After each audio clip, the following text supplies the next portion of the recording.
أعوذ بالله من الشيطان الرجيم.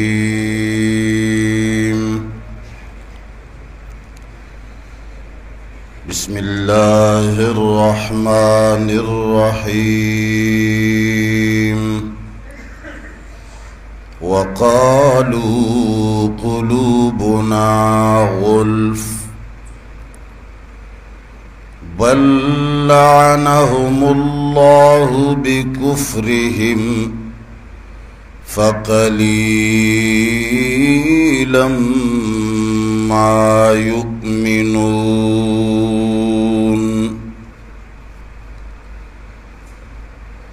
ولما جاءهم كتاب من عند الله مصدق لما معهم وكانوا من قبل يستفتحون على الذين كفروا فلما جاءهم ما عرفوا كفروا به فلعنة الله على الكافرين. سورة بقرہ والا سپارہ آیت نمبر 88 یعنی اتیایم. وقالو او ویل بدوی قلوبنا زڑنا زمنگا غلفن ڈک دی دا علمنا بل لعنهم اللہ بلکہ لعنت کڑے دے پدوی باندے اللہ بکفرہم پسبب دا کفر دا دوی فقلیلا ما یؤمنون پس لکسان دا دوی نا ایمان روڑی. ولما جاءهم او کل چراغ دویتا کتاب یعنی قرآن کریم من عند اللہ دا طرف دا اللہ نا مصدق تصدیق ان کے دے لما دا حق کتابنو معهم چی دوی سردی وکانو او دوی من قبل مخکد دینا یستفتحونا چی خبر ورکو دا آخری دا نبی دراتلو علی الذین حقو کسانو تا کفرو چی امیان کافرانو فلما جاءهم پس ہر کلا چراغ دویتا ما حغا نبی عرفو چی دوی پہ جندلو کفرو بھی نو انکار اکد حغنا فلعنت اللہ پس لعنت دا اللہ دے علی الکافرین پدا سے کافرانو باندے. دلتا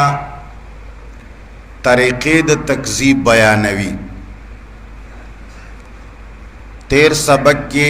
اللہ فرمائل ففریقا کذبتم وفریقا تقتلون.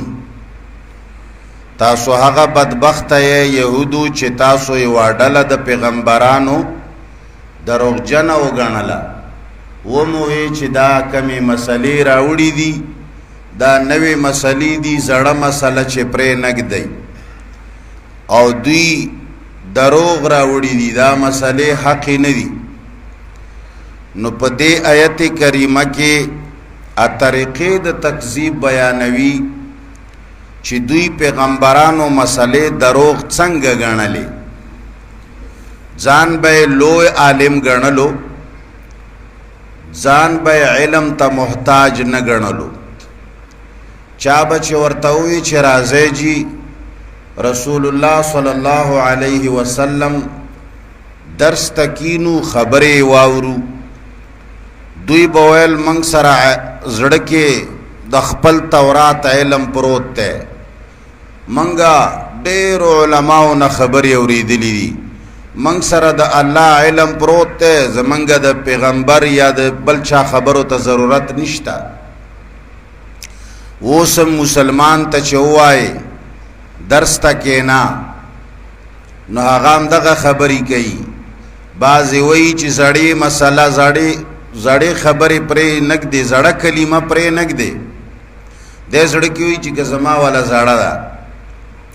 په دې نه دی پوه چې لاستا کم رواجونه دي دا خو پرون بله ورځ جوړ شوي دي لا یو سل کاله کېږي یا بیا 200 او همدارنګې نن مسلمان ته چې ووایې چې د الله کتاب ته کښېنه وایي موږ ډېرو علماو نه خبرې اورېدلې دي موږ ته پته لګي قالو ضمیر مکذبینو ته راجع دی چې کوم خلکو انبیاو تکذیب کړی دی انبیا یې دروغجن ګڼلي دي قالو هغو دروغجن کوونکو به وی قلوبنا غلف زړونه زمنګ ډک دي د علم نه غلف دا جمع د اغلف ده غلف لکه حجب پردې ته وی یا هغه سیز ته وی چې هغه پردې کې پټ وي پردې ور باندې احاطه کړي نو لکه څنګه چې پرده کې یو شی پټ وي هغې له ګرد نه ورځي دوی به دغسې وي چې زموږ زړونه پردو کې پټ دي دا ستاسو ګردمنې او دا ستاسو غلطې خبرې زموږ زړونو ته الحمدلله نه راننوځي قلوبنا فی اکنتن بل ځای کې قرآن وایي زړونه زمنګ پرده کې نو ستاسو د خراب خبرې زمنګ په زړه اثر نه کوي یا غلفن لوخي ته وایي چې زمنګ زړونه د علم لوخي دي څه مطلب یعنی زمنګ زړونه چې دي دا د علمونو نه ډک دي د محمد د خبرو حاجت منګ ته نشته لکه سورہ غافر کے اللہ وی در اتیایم کے فلما جاءهم رسلهم بالبینات فرحوا بما عندهم من العلم کلا چې دوی تراغلل پیغمبران ډیرو دلایلو د قرآن سره کتابونو سره نو دوی سره چې خپل کم معلوماتو گڑے وڑے خبریں اوریدلې وې د مولیانو نه هغې باندې به لوی کولا فرحوا بما عندهم من العلم په ایمان وای نن سبا مسلمان دغسې نه دی کمې گڑې وڑې خبرې چې اوریدلې دي 50 شپېتو کالو کې یو مولا نه یوه غلطه خبره اوریدلې بل مولا نه بله خبره په منبر اوریدلې سر او ویښې نشته نه د قرآن آیت نه خبر ده نه حدیث مبارک نه خبر ده نن چې کله د قرآن علم راشي د حق خبره والا سړی راشي نو دوی وایي چې موږ ته الحمدلله موږ ډېرې مسلې اورېدلې موږ علماو سره ناسته پاسته الله جل جلاله دوی باندې رد کوي چې مړه پردې مردې نشته علمنا در سر چرت دی بل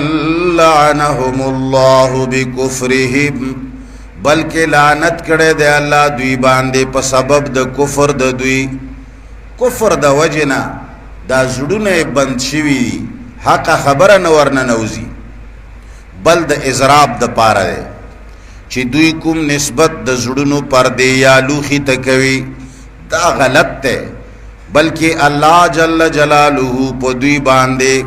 پا سبب د کفر باندے لعنت کڑے دے مہر پہ وحلے دے لعنت ویلے کی گی بعد د رحمت د اللہ نا لعنت دے توی چی سڑے د اللہ د رحمت نلریش دا اللہ خاص رحمت تے اغین چی سڑے لریشی ملعون شی اغا باندے حق خبر بدلگی اغلا چې څوکم جایزه خبره کوي پاغه بدلږي فقلیلا ما یؤمنون الله فرمای ډیر لږ کسان د دوی نه ایمان راوړي. ما د تاکید د قلت د پاره ذکر دی چې ډیر لږ یعنی يهودي سره ایمان نه راوړي. قلیل منهم یؤمنون، ډیر لږ کسان. امام بخاری رحمه الله یو روایت راوړی دی زمونږ ستاسو خوږ نبی جناب محمد رسول الله صلی الله علیه وسلم فرمائی لو آمن بی عشرة من اليهود لآمن بی اليهود. کچر ما باندې لسو یهودیانو ایمان راوړی وی نو ټولو یهودو به ایمان راوړی وی. خو دې معنا نه دې روایت نه دا معلومه شوه چې رسول الله صلی الله علیه وسلم غونې پاک دعوت او پاک تبلیغ باندې او په پاک کتاب ټولو بنی اسرائیلو کې لسو کسانو ایمان نه دی راوړی. رسول الله وایي که لسو ایمان راوړی وی ټولو به راوړی وی، خو لسم نه دی راوړی. یو عبدالله بن سلام رضی الله تعالی عنہ مسلمان شوی دی، داسې یو څو کسان نور دي. دا دومره سخت بی دینه قوم دی. زمونږ ستاسو نیکونه دي او موږ تاسو یې اولاد یو.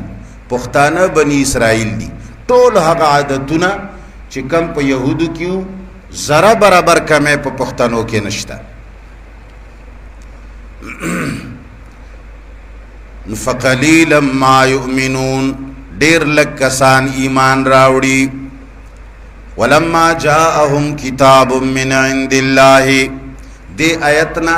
تر یو نوی آیت پورې بل خطاب دی. دې کې ترقی د قبایح د یهودو ذکر ده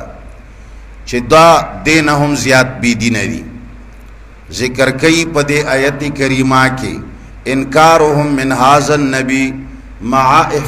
استفتاحهم به، دې پیغمبر نه انکار کول سره د دې چې مخکې به خلق لب خبر ورکولو چې اخیری نبی را روان دی، من با هغه سره ملګری کیږو، بیا به تاسو سره جنگ کوو. اول به خلقو ته داوي چې راغی بیا یې انکار وکړ. دې آیت کې تتمه هم ذکر کوي زجرونو سره. ولما د عطف د قصې د په قصې باندې روغا واقعا په بل واقع نقل کی. جاءهم کتاب، کلا چې راغی دوی ته کتاب، مراد ته نه قرآن کریم دی چې پیغمبر به ورته کله بیانولو نو د پیغمبر په خوله چې قرآن بیانېدو هغه به څومره مبارک و، څومره به خوندور و. من عند الله، دا صفت د کتاب دی، یعنی عام کتاب نه دی چې محمد د ځان نه جوړ کړی و، بلکې من عند الله، دا الله د طرف نه راغلی و، پیغمبر به بیانول. مصدق لما معهم، او دریمه خبره بل صفت په دې کتاب کې داو چې دا کتاب کې څه نوې خبره هم نه وه، تصدیق کوونکی و د هغه کتابونو چې دوی سره و، یعنی د تورات مسله او د قرآن مسله یوه مسله وه. خو معلومه دا شوه چې د خلقو تورات نه منلو، ځکه چې د دوی د خواهش نه لرې و، د دوی د طبیعت نه کمه خبره چې خلاف وي هغه نه مني. وکانو من قبلو، د دې عطف دې په جاءهم باندې، یا وکانو من قبلو جمله حالیه ده او حال دا دی چې و دوی مخکې د دینا. من قبلو کې مضاف پټ دی او دا قانون دی چې کله مضاف حذف کی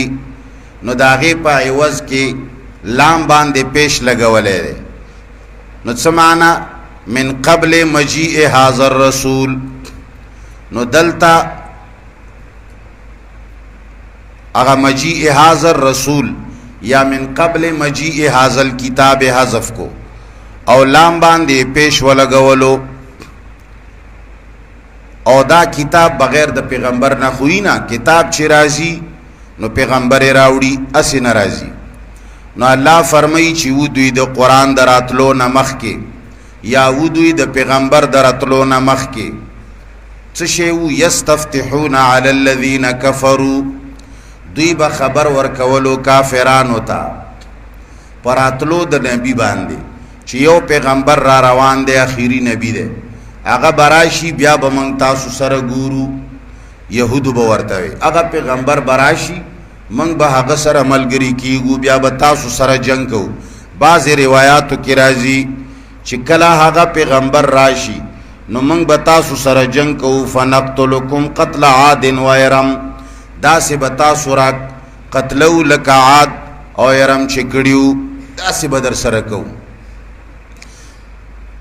دی لفظ د یستفتحون کې توجیهات دي، دی تلک غوږ کېږدی ښه توجه سره. دی ځای نه بعضې خلک وسیله بزوات ثابتوي.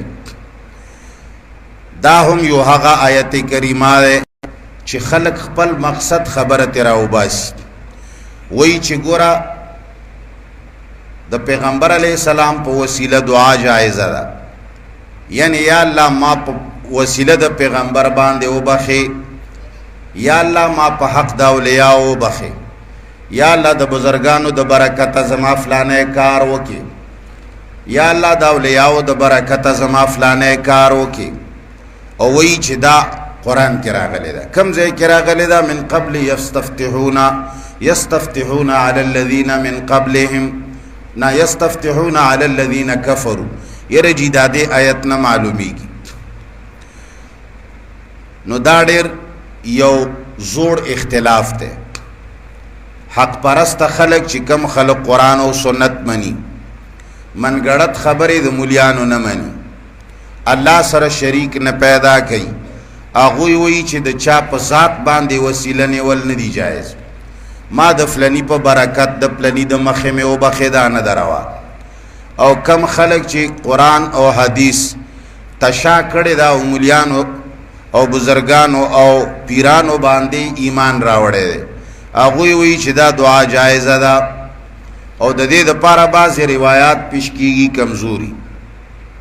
خو لویه مغالطه دلته دا ورکوي، وایي چې قرآن نه ثابته ده. نو راشه واورئ چې یستفتحون علی الذین کفروا څه معنی ده، دې کې څه توجیهات دي. وکانو من قبل، و مخکې د دې پیغمبر یا د دې قرآن د راتلو نه و دا یهود یستفتحون علی الذین کفروا، خبر به ورکولو کافرانو ته. نو دا استفتاح چې دی دا کار د چاو؟ هلکه په زور وایه، دا د یهودو کارو. نو اول خبره خدا ده چې دې ځای کې خو دعا شته نه، کوي نو دا دعا د چا ده؟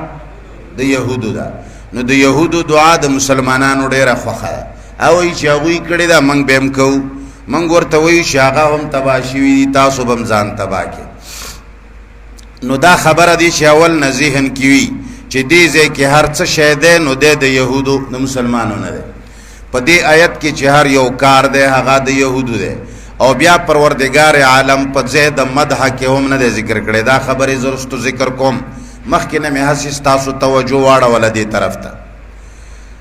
نو یو دی یستفتحون، استفتاح کې سین او تا د زیادت د پاره دی، تاکید د پاره راغلی دی، نو دا زائد دی. مفسرین کرامو چې څه لیکلي دي زه تاسو ته هغه بیانوم. ابن عاشور رحمه الله، امام خازن رحمه الله، مدارک معالم التنزیل دې څلورو واړو لیکلي دي. هغه وایي چې یستفتحون په معنی د یفتحون باندې دی، یعنی معنی دا ده چې خبر به ورکولو. کانوا یخبرون المشرکین بأن رسولا سيبعث فيؤيد المؤمنین ويعاقب المشرکین. دوی به مشرکانو له خبر ورکولو چې یو پیغمبر را روان دی، هغه به بیا ملګرتیا کوي مؤمنانو سره او عذاب و سزا به ورکوي مشرکانو ته. نو یوه معنی دا شوه چې یستفتحون په معنی د یفتحون دی. څه معنی؟ خبر به ورکولو. نو چې کله دا معنی شي نو بیا تېنه دعا مراد د سره د دعا ذکر پکې نشته. دویم توجیه مفسرین کرام لیکي لکه امام آلوسی روح المعانی کې. دا امام آلوسی رحمت الله علیه دا د امام ابو حنیفه رحمه الله د مسلک امام دی. هغه وایي یستفتحون معنی دا دا یستخبرون عنه هل ولد مولود صفته کذا و کذا، امام علوسی حنفی وی چې استفتاح معنا دادا چې دی یهودو باخ پختنې کولی غلی غلی بګرځېدل ورته پته وا چې دا پیغمبر د پیدا کېدلو والا دی بس دغه شپې ورځې دي پیدا کیږي به نو یستفتحون یعنی یستخبرون عنه د پیغمبر معلومات به کول یو نه به تپوس کولو چې هلکه داسې یو ماشوم دی پلار یې مخکې مړ دی د پلار نه په خېټه کې پاتې دی و هغه به داسې پیدا کیږي پیدا شوی خو نه دی ستاسو علاقه کې بل نه به پوښتنه کوله یاره داسې ماشوم پیدا شوی خو نه دی نو یستفتحون علی الذین کفروا دویمه معنا دا ده د امام صاحب د مذهب کسانو دا معنا کړې ده نو چې دا معنا شي هم پکې دعا پکې دا دعا پکې نشته چې یا الله په حق د پلانی او په برکت د پلان کې او په توفیل د پلان کې او د مخې د پلانی مې وبخې دریم توجیه یستفتحون علی الذین کفروا یعنی معنی دادا چې طلب د فتح او د نصرت به کو طلب د فتح او د نصرت به کو یستنصرون بمجیئه علی اعدائهم دوی به مدد الله نه غوښته د رسول الله پراتلو باندې نو څنګه دعا به کولا اللهم انصرنا علیهم بالنبی المبعوث فی آخر الزمان دا معالم التنزیل ذکر کړی دا دوی با یهودو با دعا کولا یا اللہ تا آخری نبی چی کم ترا لگے یا اللہ هغه نبی زر راو لگے چی منگا دا هغه پا ذریعہ باندے دے خلق سر جہادونو کو بیا هم پاکی هغه دعا را نغلا دعا دا ذکر شوا چی اللہ نبی سوال کو چی یا اللہ زر راو لگا چی دا هغه پا ذریعہ سر منگ سرت مدد وکی سمانا یعنی هغه به من سره را سره وي او هغه به مخکې وي من به ورسره وو خپلو دشمنانو سره به جنګېږو اللهم ابعث هذا النبي تفسیر ابن کثیر ټولو کې ډېر غوره تفسیر دی د امام ابو حنیفه د زمانې خلق منی د نظریې خلق منی هغه وی اللهم ابعث هذا النبي یا الله دا آخری نبی زر راولېږه نو دی دریم توجیه کې هم هغه دعا په حق د نبی په وسیله د نبی په جاه د نبی د مخې د په وجه دعا ذکر نشوا څلورم نمبر دی څلورم نمبر هغه توجیه دی چې دا خلک یې کوي فتح او مدد به غختلو په حق د نبی لکه څرنګه چې نن زمانه کې بریلیان الله دی دوی ټول لوتنه غلارو خای او بدعتیان الله دې زمونږه د قرآن او د سنت په لار باندې روان کی دوی د دې آیت نه په دې څلورم توجیه سره استدلال کوي په وسیله به زوات باندې او څه وایي چې مفسرین لیکلي چې په یهودو به کله سخت راغله نو بیا به ویل اللهم انصرنا بالنبي المبعوث في آخر الزمان یا اللہ تمنگ سرا مدد وکا د مخی د اغا نبی چی آغا پا آخر زمانہ کی رازی وی مفسرینو دا لکلی دی نو دا دعا پکار دا او امدارنگی یو روایت کی راغلی دی دا مفسرینو روایت تے وی چی یهودو باندے بکل سخت راغلا نو تورات بے راویست او چی کم زی کی دا رسول اللہ ذکر راغلے دے آغا زی باندی بے گوتا کی خودا او بیا بے دعا کولا اللہم انا نسألوکا بحق نبیک الذی وعدتنا ان تبعثہو اے اللہ منگا تال سوال کو پا حق پا وسیلہ دا حق نبی چتا وعدہ کردے دا منگ سرا چت بیرا لے گے نو دے زین استدلال کئی یرجی مفسرینو لکلیوی چی اللہم انا نسألوکا دا یہودو بدا دعا غختا نو دو خبری دی یو استدلال نے ولدی پا خبرہ دا مفسرینو باندے قرآن کے دا خبرہ نشتا مفسرینو ذکر کردے دا دویما خبرہ دا چی دا دعا کچریوینو دا یہودو دعا دا او دریم خبرہ دا چی دا استدلال صحیح نہ دے پا دے باندے رد کردے مفسرینو نو چې تا دا لیدلې دا چې دا دعا مفسرینو ذکر کړې ده په کار دا دی چې بیا رد مور باندې پړاو کړی کنه چې څومره خلقو په دې باندې بدویلی رد داسې پې شوی دی زمنګا مسلک کې دا قانون دی د امام ابو حنیفه رحمه الله مسلک کې بلکې د اسلام په قانون کې دا قانون دی چې کله په یوه خبره کې احتمال راشي احتمال کېدی شي داسې وي کېدی شي داسې وي نو چې داسې پکې راشي هغې نه استدلال نه کېږي نو لہذا بن نبی ټکی نه دوی استدلال کوي نو په دې کې احتمالات دي یو احتمال دا دی بمجیء النبی لکه هغوی چې کوم مدعات مفسرینو ذکر کړی دا اللهم انا نسألک بنبیک نو بنبیک کې یو احتمال دی بمجیء النبی یا الله من سره مدد وکا پر لګلو د نبی نو بیا خو هغه خبره نشوه کنه را لګل ته مراد شو نو په حق د نبی او په وسیله د نبی باندې نشوا دویم احتمال اللهم انا نسألک بخروج النبی یا الله من تا نه دعا کو پر اوتلو د پیغمبر سره چې یا الله هغه نبی راو باسا چې زر راشي او دریم احتمال دی اللهم انا نسألک بحق النبی هغه وس دریم شی پکې هغه نمبر دی چې دوی وای چې یا الله په حق د نبی باندې په وسیله د نبی باندې منګ سره مدد وکا نو اذا جاء الاحتمال بطل الاستدلال نو کله چې احتمال راشي استدلال ختم شي نو لہذا دې کې درې احتمالات دي بمجیء النبی و بخروج النبی و بحق النبی نو چې درې قسمه احتمال دے پکے لہذا بیا استدلال دے غلط تے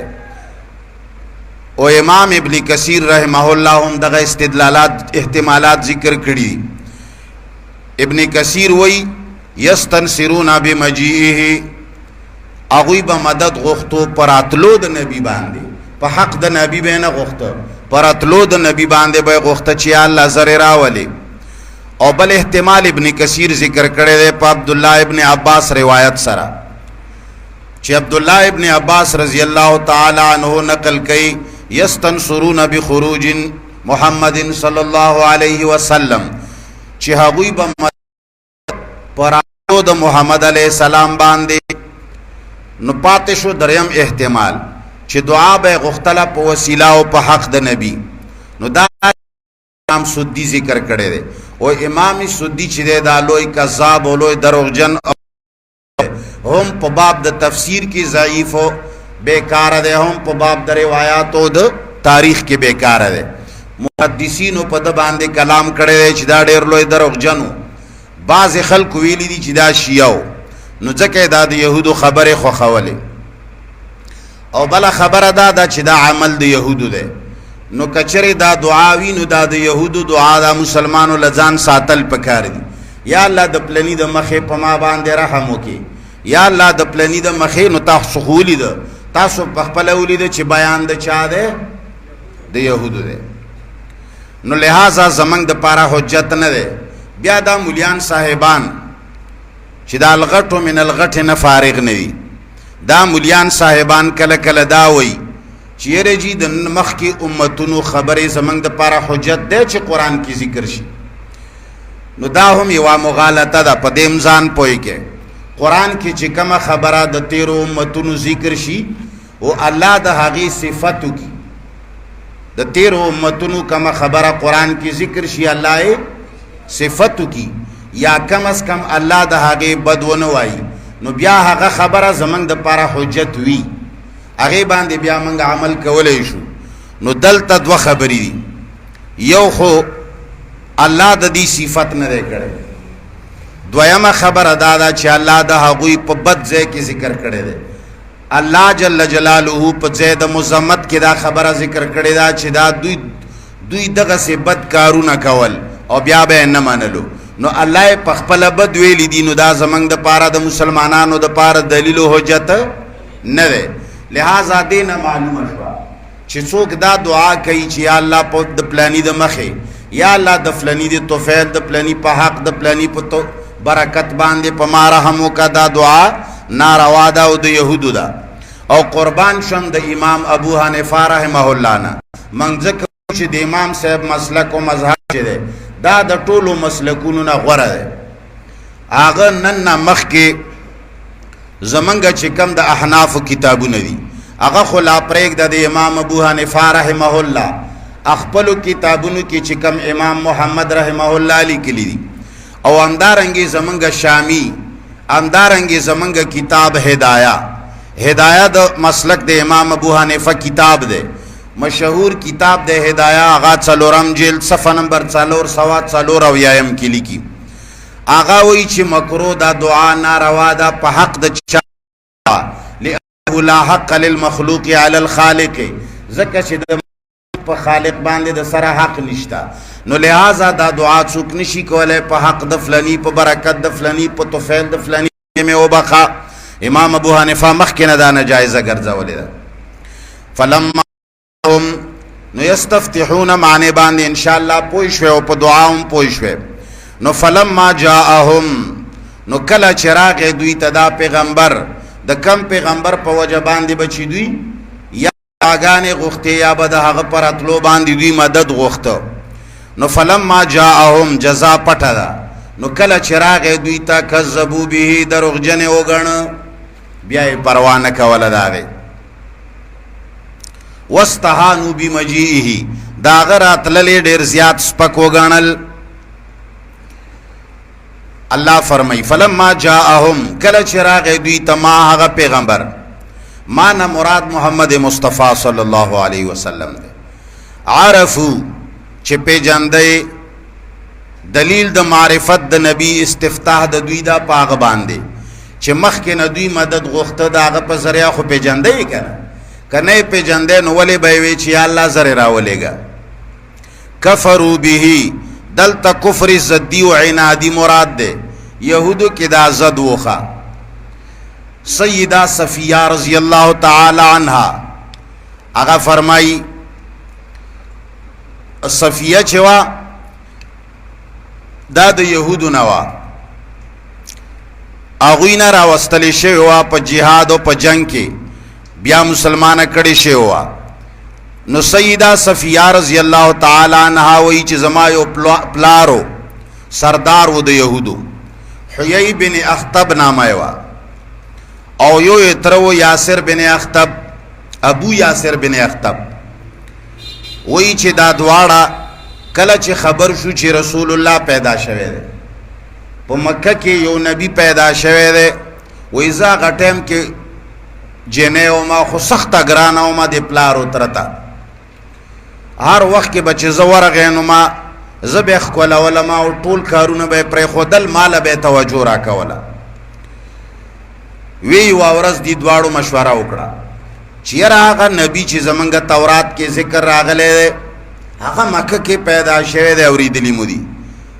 نو زه دې ورور ته ووی حیی بن اخطب خپل ورور ابو یاسر ته ووی چې زه چې ورشو معلومات یو چې دا نبی دی او که نه دی. نو وی چې کله راغلل دوی او پیغمبر علیه صلات وسلام سره ملاقات وشو، کېناستل، خبرې اترې به ورسره کړي، واپس راغلل. نو وی زه مخې ته ورته راووتم، خو دې ماله توجه را نه کړه او داسې لاس سره یې زه وغړولم د مخې نه، او ډېر داسې ستومانه و لکه چې سړی سفر نه راشي ستړی. وی راغلل کور کې کېناستل، ماله توجه نه راکوله. توجه یې ولې نه راکوله؟ حیران تعجب کې پراتو. نو وی چې زما دا تره چې دی دا زما د پلار سردار نه پوښتنه کوي، دا خو غټ سردار و، ډېر پویه سړی و. ورته وی چې وروره هو دا همغه نبي و چې دا ما او تا ولیده او تا خو ته ډېر امتحان و پوښتنې او ډېره خوادې وکړل، نو دا همغه نبي دی؟ وی پلار مې ورته وی چې نعم والله زما د الله په ذات باندې قسم وی په ځان همغه نبي دی. وی بیا زما تره ته تپوس وکړه تعرف بعینه و صفات، تی بیخي پیژنې هغه صفات چې کوم دې پړاو کړي دي هغه ټول په ده کې شته؟ هغه ورته چې نعم والله زما دې د الله په ذات قسم ټول پکې سوچا او مغاری نبی دې چې آخر وخت کې برازي نو وی بیا آخري پختنه دي کوي فماذا فی نفسک نو بیا ستا ده بیا دې څه خیال ده چې دا نبی دې او ټول صفاتونه هم پکې دي او آخری نبی دے ہوتا هم پہ جندلو نو فماذا فی نفسک منه څه خیال دے دے وی زما پلار ورته وی چې عداوت والله ما بقیتو زما دے د الله په ذات باندې قسمی چې ژوند دیوم زبې خلاف کوم چې ژوند دیوم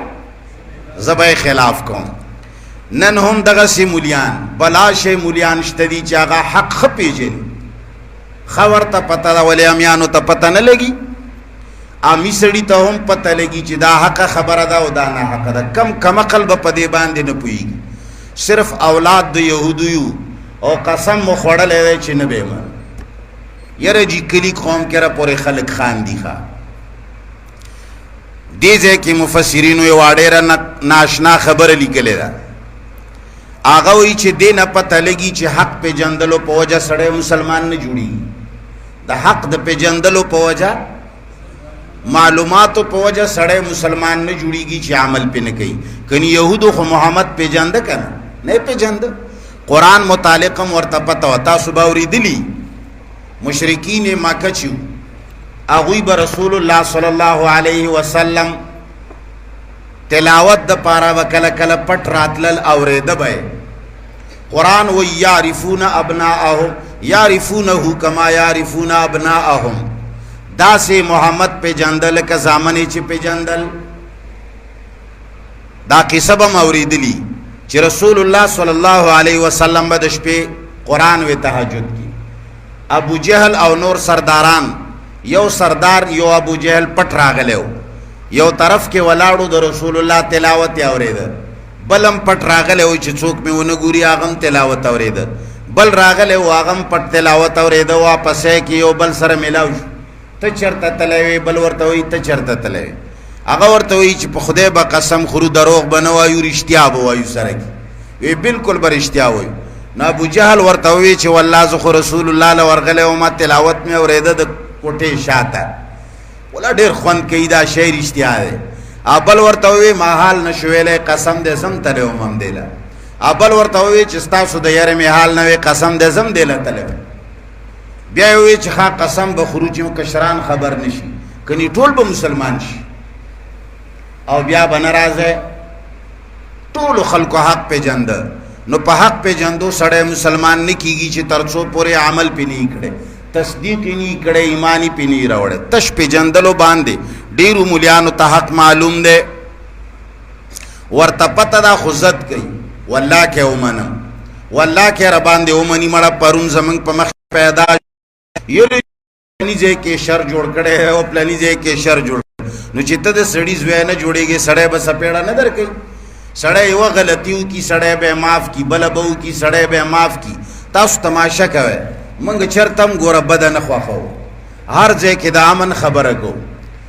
چې کله یو سړی نه پوهېږي یوه خبره توزي بله ترې نه وځي یو کار غلط بل کار یا یې چمچې غلطي وکړي سړی کله کله بیا مجبور شي چې سړی به پوهوي که نه کرامو چې څه کړي دي د مجبورۍ نه یې کړي دي که کعب ابن اشرف یو یهودي و دا د رسول الله صلی الله علیه وسلم بد به وي ټوله ورځ به یې د هغه غیبت کو او شعرونه به یې جوړول د رسول الله مذمت به یې بیانو دا داسې دی او مور یې داسې ده او پلار یې داسې ده شکل یې داسې دی او دین یې داسې دی او عقیده یې داسې ده ډیرو پویولو دا تبلیغونو دعوتونو باوجود نه پویا کېده رسول الله صلی الله علیه وسلم یوه ورځ خپل خاص کسان کېنول وی چې د دې بې دینه سړي سر به څوک راوړي یو صحابي ورته پاڅېده ورته وی د الله رسوله دا کار دی وچ ککړ په ما باندې شه خو د دروغو اجازت به راکې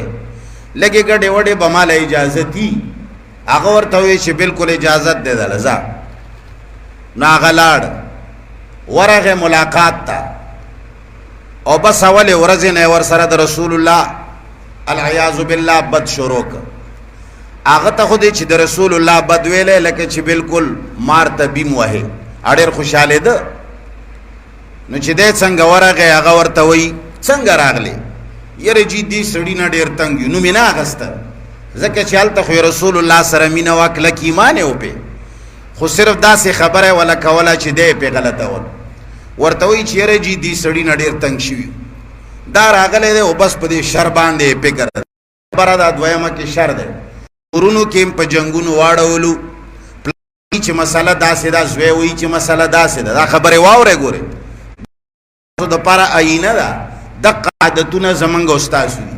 په دکانونو کې او په بیٹکونو کې چې من کمی خبرې کوو هغه له لګي توجه وکړي چې من څه وایو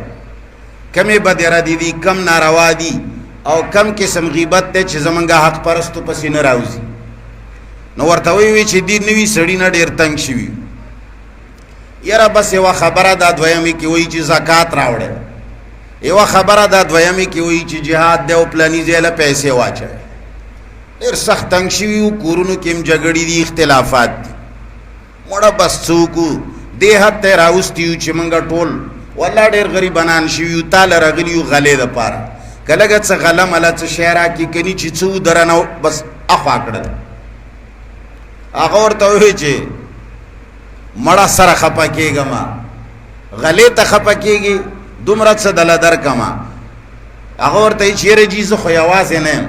ما سره ډېر ملګري دي چې د ده نه پوزې ته راغلي او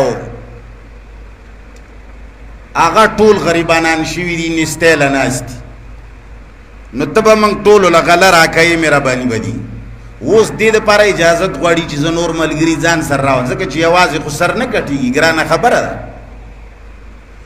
هغه ورته وایي چې ډېره ښه ده څومره ملګري دي چې رایې وله خو یوه خبره ده چې تاسو به ماله په ګاڼه کې څه شی راکوئ ګروی ورته وایي ګروي دی که څه شی دی تاسو ورته څه شی وایه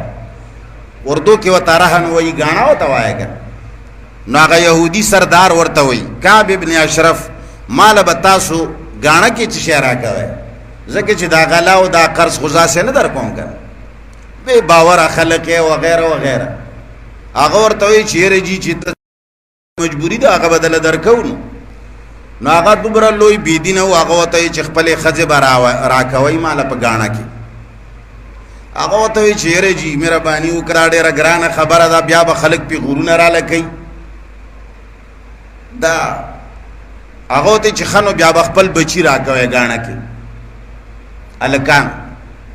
هغه ورته وایي چې نه جي دا ډېره ګرانه ده بیا به سبا زموږ بچو له خلک پې غور کوي چې مړه ته هغه سړی چې دوه سېره غنمو کې ګاڼه ایښی وي بني اسرائیل دي که نه دا څه ګپ خبره نه ده دا پې غورونه نن څوک کوي موږ یې کوو که ورته وایي چې بیا به زموږ بچو له خلک پې غور کوي ته مهرباني وکړه نو هغه ورته وایي چې بیا به څه شی راکوئ تاسو سره خو څه شته نه هغه ورته وایي چې یاره جي دا لاسو کې کومه اسلحه ده دا به دله درکو که نه طریقې سره اجازت غواړي د اسلحې د راوړلو اول یې د ملګرو د راوستو اجازت واغوښته چې یاره ډېر کسان دي هغه هم غله غواړي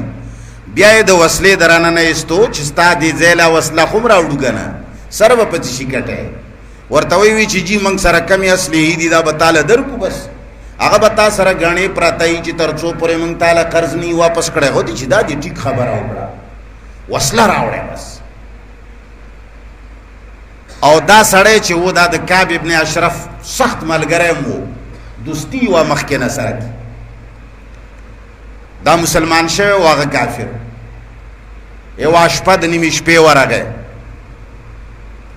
دروازه یې وله وټکوله هغه ورته وایي چې من بالباب څوک یې هغه ورته وایي چې زه فلانی یم نو د خپلې کپړې سامان راواغسته نوی واده یې کړی و ښځې ورته وایي چې دا اواز په ما ښه ونه لګېده نیمه شپه ده مه وځه هغه ورته وایي چې د خدای بنده زما ورور دی هغه راغلی دی څنګه به نه وروځم اثر دې لږ بیا راښکته چې د خوشبویۍ نه مې زړه نه مړېږي هغه والا بیا ښکته کړی دی بیا یې بوی کړی ورته ویلي چې دا بې مزدار مړه دا خوشبو هر چاته نه نصیب کېږي بیا مخکې تېرېږي نو چې کله ملګرو له ورغلی دی هلیک سلیک شوی دی ورته ویلي دي چې یاره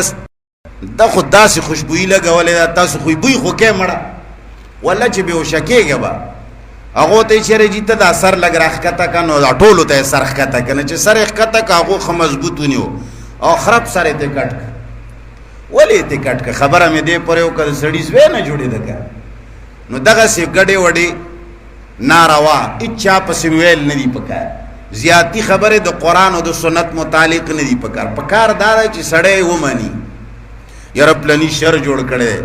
خوشی سے اپنی رسوائی گوارا ہو نہیں سکتی گریبان پاڑتا ہے تنگ جب دیوانہ آتا ہے ایسے خود جگ نہ کہی کن سوج نوش نو اللہ فرمائی فلانت اللہ علی الکافرین دعا د شر دا لعنت د اللہ دیوی پدا سے کافرانو باندې چې دومره لوی کفر کوي دا خو ډېر خطرناک کافران دي نو په یهودو کې دا بیماریانې وي چې هغوی به اول پیغمبر متعلق تړي ورکوله خلکو له بیا چې راغی بیا یې داسې انکار کو چې بیا به ورپسې شعرونه جوړول او بیا به بدې ردې ورپسې وي رسول الله صلی الله علیه وسلم چې کله مکه فتح کړه نو اعلان یې وکړ لا تسریب علیکم اليوم اچا د پاره نن سزا نشته ټول مې معاف کړي دي خو یو څو کسان داسې وو چې رسول الله فرمایل چې دا بالکل پرې نه ږدئ هر ځای کې چې بیا مونږ دوی له معافي نشته هغې کې یو ابن اختل په نوم باندې که څه شی و اچا ورته وی چې د الله رسوله حرم ته ننوته ورته وی چې حرم کې ووجنه بیا ورته خلق راغی ورته وی چې یا رسول الله موږ حرم ته ورپسې ننوتو خو هغه خو د بیت الله هغه غلاف ته ننوته هغه یې رانیولی دی رسول الله ورته وی چې غلاف د پاسه یې ووجنه پرې نه ږدئ نو هغه درې کسان بیا داسې ووجلی شول ولی خلاف دومره د رسول الله صلی الله علیه وسلم کو سره د دې چې مخکې پیژانده چې دا حق نبی دی خو چې کله راغی نو بیا یې ورسره دغسې کو نن مسلمان ښه پوهېږي چې دا قرآن حق دی څوک نه پوهېږي هر سړی په دې باندې پوهېږي چې دا حق دی او بیا مولیانو کې هم خلقو له پته لګي چې دا سړی حق وایي او دا نه وایي سړی والله چې عوامو ته دومره تجربه ده چې حدي نشته ښه په تجربې پوهېږي چې دا حق دی او بیا هم د بني اسرائیلو هغه عادتونه منکره کړي په واده کې مو حقه رواجونه دي مړي کې مو هغه رواجونه دي کله چې ډولۍ سړی وړي ډولۍ باندې خلک ګلان لګوي د خوشحالۍ شی دی که نه په دې باندې وړوکی ماشوم هم پوهېږي چې مرګ چې دی دا د خوشحالۍ شی نه دی که دی نو ته نن وګوره زموږ په مړو باندې باقاعده سیرې پرتي نو ولې په دې نه پوهېږي چې دا ناروا دي مړی څنګه سیرې مړي له څنګه څوک سیرې اچوي دا خو داسې مثال دی لکه مړي پسې چې ډول وهي یا د سورنۍ ورپسې راغستی وي او شاته نه ورپسې روان نو سړی اوس دا مسلې خبره ده دا هم د قرآن او د سنت خبره ده چې ته ماله مسله وکړه په دې خو ماشوم هم پوهېږي چې دا د خوشحالۍ شی دی غم په ځای کې سیرې څه کوي خو پښتانه یې اچوي حالانکې الله له به خړ پړ ورځي تاسو له دا پته شته دی چې په دې سپین کفن کې څه شی دی دا سپین کفن ولې د ایمان حصه ده ورې سړی په نه یا په تور یا په خړ کې نشي دفن کولی جواب راکړئ دفن کیږي جایز دی که یو سړی په بله کپړه کې څوک خښ کي نو هېڅ خبره نشته و دا سپین کفن کې خبره څه ده سپین کفن کې هیڅ قسم ته لکیره او ګل نشته دا شی چې دی ساده دی نو دا ښیي تاله دا دین ښیي چې مړی دی دا د خوشحالۍ او دا د برګو ترګو شی نه دی کنی جایز هر نمونه کفن کې دی خو سنت ورسره نه ادا کېږي د سنت ولی سپین کفن دی چې سادګي ده پکې تا هغه سپین کفن باندې بره د آیت الکرسی چدر اچولی یره جي دا په دومره زره روپۍ باندې شوی دی ته تکبر کوي لویي کوي چې بیا به خلک وایي چې یاره په پلار یا په تره یا په ورور یا په مور باندې چادر نه وجي دوی کره لکه چې چادر هم نشته دا لویي ده فخر دی غرور دی دا پښتانه کوي او ورسره د قرآن بې عزتي ده ځکه چې آیت الکرسی پې لیکلی دا په مړي اچوي ژوندی پکې پټول نه دي جایز نو د مړي پټول پکې کله جایز دا ملا د کتاب مسله ده چې تا به زه دلایل پیش کوم بیا به یې ته منې دا خو د عقل مسله ده سړی عقل نه پې پوهېږي همدارنګې دا د سیرو دا د برګو ترګو د شنو سرو خبره ده پښتانه دي الله دې مدد وکړي پروردګار عالم دې دا مسلې زموږ زړه ته کوزي کړي او عمل توفیق دې الله راکړي نو کما خبره باندې چې پوهیږي عمل پې کوي. یوازې پیژندګلۍ او په پوهې باندې سړی مومن او مسلمان نه جوړېږي چې په دې خبره پوه وي چې تر څو پورې دې خبره عمل کې نه راوستې. ستا د نسوارو باندې جګړه راشي مور او پلار سره، کور دې پرېښی وي چې خبر شي پلانی چېرته تللی دی، یاره هغه تښتېدلی دی د کوره. څه چل دی په نسوارو یې مور پلار سره جګړه کړې ده، د ښځې په سر دې ور سره لږ اختلاف راشي بیا دې جدا شي. ولې بیل شوې لکه د مور او پلار نه؟ یاره جي زما ښځې سره یې بدې ورځې کولې. شته داسې که نه شته؟ خو د الله د دین دپاره تا چرې مور پلار پرې نه خول. نو دغسې دی چې مور پلار ناروا کوي جنازه وله پرېږده که نه؟ دغسې چې هغه دریمې او جمعې او څلوېښتي کوي کور ورته پرېږده، ورته چې زه در سره په دې کې نشته یم. دا کارونه به نه کوې، دا د اسلام خلاف دي. بس لفظي ترجمه ګورئ دوباره. وقالو او ویل به دوی دی یهودو دی مکذبینو قلوبنا زړونه زمنګا غلفون ډک دی د علمنا، ستا د خبرو ضرورت ورته نشته، ستا د مسلو ضرورت نشته. زمونږ زړونه ډک دی غلفون ډک دی د علمنا، یا زمونږ زړونه په پرده کې دي. الله فرمایي نه پرده شته دی او نه ډک دی. بل لعنهم الله، بلکې لعنت کړی دی په دوی باندې الله بکفرهم، په سبب د کفر د دوی. نو فقلیلا ما یؤمنون، پس لږ کسان د دوی نه ایمان راوړي. ولما جاءهم، او هر کله چې راغی دوی ته کتاب قرآن من عند الله، د طرف د الله نه، مصدق تصدیق کوونکی دی دا قرآن، لما د هغه کتابونو ما هم چې دوی سره دي مخکې، یعنی د دوی چې کومه زړه مسله ده هغه پم دی کې ده. خو دوی بیا هم وایي چې ګوره زړه مسله پرې نږدې ده، نوې زده نه کوي، یعنې قرآن ته غوږ مه ږده. وکانو او دوی من قبل مخکې د دې پیغمبر د راتلو نه یستفتحون، چې خبر به یې ورکولو د آخري د نبي د راتلو، علی الذین کفروا، هغه کسانو ته چې کافرانو. فلما جاءهم، پس هر کله چې راغی دوی ته دا پیغمبر او دا قرآن، ما هغه پیغمبر عرفو چې دوی پیژندلو، کفروا به، نو انکار یې وکړو د هغه نه. نو فلعنت الله، پس لعنت د الله دی علی الکافرین، په داسې کافرانو باندې. واخر دعوانا الحمد لله رب العالمین. درود شریف و اللهم صل علی محمد وعلى آل محمد کما صلیت علی ابراہیم وعلى آل ابراہیم انک حمید مجید. یا اللہ دا مسلمانان روجہ پا خلدی ستا کور تراغلی دی، الہ العالمین استا کلام منگ تالا پا جرگا کی پشکو ربا زمنگ طولو گناہونا معاف کا. یا اللہ ستا لوی لوی قدرتونا و ستا صفتونا پروردگار تالا وسیلہ کی پشکو، ستا د صفتونو ستا د کلام په وسیله رب العالمین زمونږ د تمام مسلمانانو مشکلات حل. الہ العالمین د دغ کلام او ستا د صفتونو په خاطر یا الله که څوک بیماران دي ته وله شفا ورکا. الہ العالمین که څوک غریبانان دي کار د حلال روان کا. یا الله که د چا کورونو کې اړې غړې د مینه نصیب کا. یا الله د چا په کورنۍ او په کلی کې اختلافات او دشمنی دا یا الله په دوستۍ بدلې کا. الہ العالمین مسلمانانو په زړونو کې چې کم کینې او حسدونه دي، دروغ دي، منافقت ته یا الله دغلا پند رب د خپل کلام په برکت دا ګندګي زمونږ د زړونو نه وباسا. یا الله زمونږ د کلی او د قوم دا غیر چاپیر مسلمانانو لوی وړه د قرآن عالمان جوړ کا. یا الله د دوی په بچیو کې نیک عمله با جرأت علما برابر کا. یا الله زمونږ بچو ته پروردگار عالم د قرآن او د سنت علم نصیب کا. الہ العالمین غیر چاپیر علاقه کې منگ امن غواړو، په ټول ملک امن غواړو، ربا د امن هواګانې وچلوا. یا الله چې څوک فضا خرابوي، یا الله چې څوک شریعت او قرآن ته سپک ګوري ته ورته هدایت وکا. یا الله که د هدایت نصیب یې نه څوک وبخړوي، پروردگار عالم موږ د هغوی د شر نه وساته. یا الله زمونږ تمام شاګردان او ملګري د هغوی د شر نه وساته. الہ العالمین چې د چا مردگان شوي دي د هغوی مغفرت نصیب کا. یا الله چې د چا مور پلار دعاګوی ژوندي دي د هغوی په عمرونو کې برکت واچوه. یا الله زمونږ نوجوانان نیک عمله جوړ کا. یا الله زمونږ نوجوانان د بدو چارو نه منع کا. الہ العالمین زمنگ مشران و تنے غلار وخایا یا اللہ زمنگ مشران د منافقت نا پروردگار عالم منع کا یا اللہ زمنگ خزے و نر د بےدینین منع کا یا اللہ زمنگ مشران و کشران لوی واړه په صراط مستقیم باندې روان کا یا اللہ چې چام ورته غوګنی په نیټ یا مخامخ یا په جمعات کې رب درجات بلند کا